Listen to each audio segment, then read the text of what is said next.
볼이 중앙으로 돌려지는 과정에 의해서 완전히 이명주한테 붙게 되었기 때문에 정원진에게 허용된 공간은 더욱 넓어지는 효과를 얻을 수 있게 되었고, 그래서 인천은 왼쪽에 정원진을 통해서 아주 좋은 전진을 이뤄낼 수가 있게 됐다.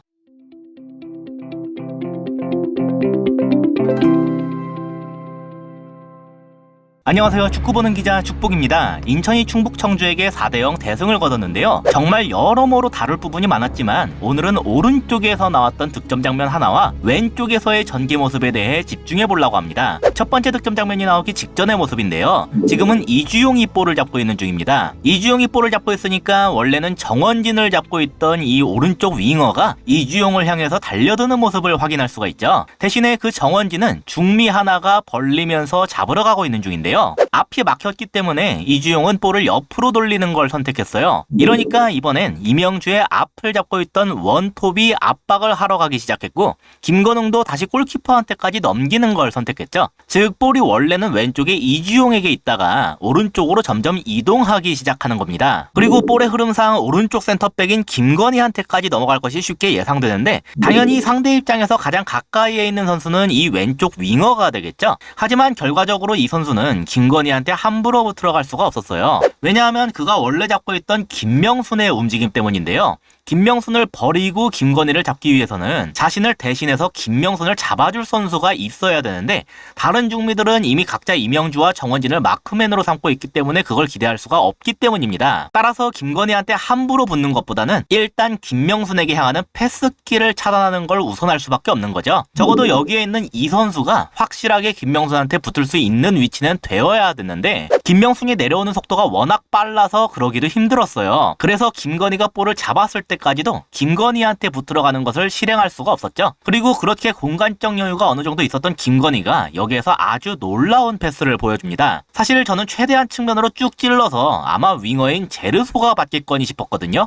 그런데 이거를 완전히 측면에 있는 것도 아니고 약간은 중앙에서 내려온 박호민한테 넘기는 것에 성공했어요. 아무리 박호민이 내려올 것이라는 것을 알고 있었다곤 해도, 아니 이 패스길 사이에 청주 선수만 무려 3명이 있는데 그럼에도 여길 보고 찌를 수 있다는 것은 대단하다고밖에 표현할 길이 없겠습니다. 재밌는 건 여기에서 이후의 선택들도 상당히 뛰어났던 건데, 일단 지금 김명순을 보시면 아까 뒤를 잡고 있던 선수보다 후방에 있는 모양새죠. 그런데 아주 빠르게 측면으로 치고 올라가면서 순식간에 더 앞으로 올라가는 것에 성공했어요. 또한 뒤에서 들어오는 압박을 신체 능력으로 이겨낸 박호민의 패스 선택도 놀라웠는데, 이렇게 김명순이 더 빠르게 치고 올라가는 것을 보고 나서 김명순이 속도를 살린 채 받을 수 있게 아주 적절한 패스를 찔러줬던 겁니다. 덕분에 측면 가장 높은 곳에 있던 제르소가 굳이 볼을 받으러 내려올 필요가 없게 됐죠. 또한 측면으로 김명순이 뛰어 올라오고 있었기 때문에 제르소는 측면을 비워주고 중앙으로 이동하는 것을 선택했습니다. 박호민이 아래에서 연계를 담당해줬기 때문에 이제 자연스럽게 제르소가 이동하면서 그 자리를 채워주는 셈이 되는 거죠. 그리고 김명순도 여기로 즉각적으로 넘겨주면서 굉장히 부드럽게 연결이 되었어요. 충주 입장에서는 상당한 숫자를 투입한 전방 압박이 방금 인천의 플레이로 인해 뚫린 것이기 때문에 후방 숫자가 적은 상태에서 공격을 맞이할 수밖에 없었습니다. 그래서 적은 숫자로는 반대 방향에 있는 백민규까지 온전하게 잡아주기가 힘들 수밖에 없었고, 이렇게 왼쪽 톱인 박승호를 거쳐서 백민규에게까지 전환이 되는 것을 허용할 수밖에 없었어요.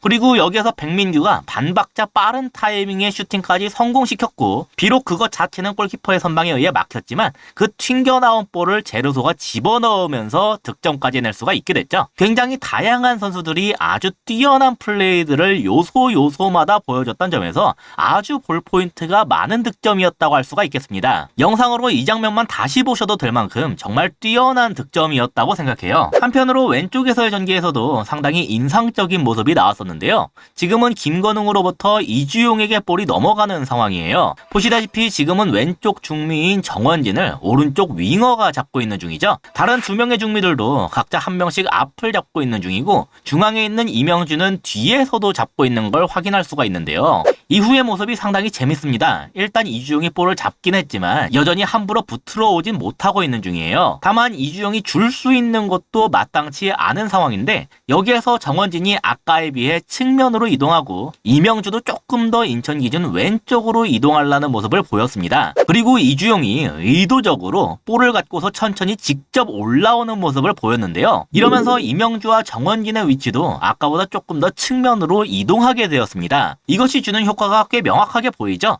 먼저 최초에 정원진을 잡고 있던 이 오른쪽 윙어가 정원진으로부터 떨어져서 이주용한테 붙음으로써 정원진이 순간적으로 프리맨이 되게 만드는 효과를 얻을 수 있었어요. 둘째로 이명주의 뒤를 잡고 있던 선수도 이명주로부터 떨어지게 되었는데 이건 이 선수가 이명주를 따라가느라 중앙을 비워버리게 될 경우에 이주용이 이런 식으로 김명순한테 대각선 패스를 찌를 가능성이나 박승호가 슥 하고 내려가서 이 공간을 먹어버릴 것이 염려됐기 때문입니다. 셋째로 그렇기 때문에 원래는 박승호를 잡고 있던 이 선수가 올라오고 있기는 한데 그렇게 추가가 되었음에도 이명주나 정원진 둘 중에 하나만 잡을 수 있는 모양새가 되었단 거예요. 그래서 다음 장면을 보면 이명주가 프리맨이 된 정원진에게 넘기라고 손짓을 하고 있는 것도 확인할 수가 있는 건데요. 합리적인 판단인 것은 분명하지만 이주용한테 붙은 선수가 이 패스키를 꽤 잘 막아냈기 때문에 이 패스키를 선택하는 것이 꽤 어려웠어요. 그래서 일단은 김건웅한테 돌렸는데 주자마자 이주용도 정원진을 보면서 미안하다고 제스처를 보내는 걸 확인할 수가 있습니다. 우리가 다시 중앙으로 볼을 돌렸으니까 충주의 대응도 약간 달라지게 되었어요. 이명주의 앞을 잡던 선수가 김건웅을 압박하러 뛰는 것도 알 수 있고 김명순의 앞을 잡고 있는 이 선수도 지금 김명순을 가리키고 있는 중이죠. 지금 화면엔 보이지 않지만 여기에 김건희가 있는데 자신은 이 김건희를 압박하러 갈 테니까 다른 누가 대신 잡아달란 겁니다. 여기에서 김건웅과 김명순의 모습이 대단했어요. 김명순의 앞을 잡던 선수가 김건희 압박을 위해 측면으로 가려고 하니까 순간적으로 김명순을 향하는 패스길이 열렸는데 그 틈을 놓치지 않고 김명순을 향해 중앙에서 중앙으로 찌르는 패스를 성공시켰기 때문입니다. 게다가 볼을 잡은 김명순도 이걸 즉각적으로 정원진한테 정확히 연결시키면서 아까 궁극적으로 노리려고 했던 프리맨 정원진에게 결국 투입하는 것에 성공시키는 결과를 만들어냈죠. 아까 그나마 어떻게 이명주와 정원진 둘을 견제할 수 있을 것처럼 보였던 이 선수는 볼이 중앙으로 돌려지는 과정에 의해서 완전히 이명주한테 붙게 되었기 때문에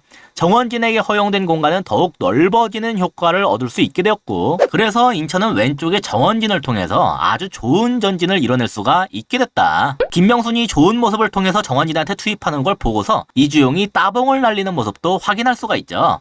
저번 영상에서도 말씀을 드렸지만 이주용은 경기 내에서 이런 리액션을 상당히 적극적으로 하는 편이에요. 아무튼 그렇게 정원진이 워낙 넓은 공간을 가진 채 쭉쭉 올라갔기 때문에 다른 공격진들도 그냥 쭉쭉 올라가 버리면서 수비 라인을 뒤로 밀어버리는 것에 집중할 수 있었고 정원진도 급하게 올리는 게 아니라 직접 하프 스페이스를 향해 몰고 올라오면서 최대한 높은 위치에서 가능한 자기 쪽으로 상대를 끌어들인 다음에 정확한 킥을 통해 반대편으로 올리는 모습을 보여줬습니다. 이 때문에 청주는 반대편에서 인천의 공격진과 3대3의 동등한 숫자로 수비를 하게 되었고 공격자 입장인 인천에게 있어서 상당히 유리한 조건들을 갖춘 셈이라고 할 수 있었죠. 안타깝게도 이 장면이 득점으로 이어지진 않았지만 인천이 왼쪽에서 전개하는 능력도 상당히 좋아졌음을 알리는 상징적인 장면이었다고 생각해요. 오른쪽은 빠르고 날카로운 면모가 강조되었다면 왼쪽은 지능적이고 유기적인 모습이 강조되었다고 할 수 있겠네요. 결과까지 4대0이라는 대승으로 이어지게 됐으니까 인천 입장에선 정말 여러 가지를 얻게 된 경기가 아니었나